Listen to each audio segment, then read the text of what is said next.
سراپائے اقدس سیدہ عائشہ صدیقہ رضی اللہ تعالیٰ عنہ بیان کرتی ہیں، حضور نبی کریم صلی اللہ علیہ وآلہ وسلم رنگ روپ کے لحاظ سے تمام لوگوں سے زیادہ پر نور تھے۔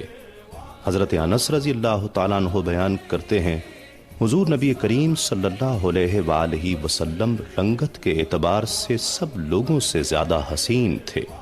حضرت علی المرتضیٰ رضی اللہ تعالیٰ عنہ بیان کرتے ہیں، حضور صلی اللہ علیہ وآلہ وسلم کا رنگ سفیدی اور سرخی کا حسین امتزاج تھا۔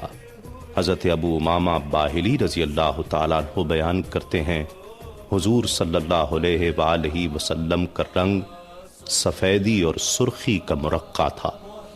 حضرت ابو ہریرہ رضی اللہ تعالیٰ عنہ بیان کرتے ہیں، آپ صلی اللہ علیہ وآلہ وسلم سفید رنگ والے تھے، گویا آپ کا جسم مبارک چاندی سے ڈھالا گیا ہو۔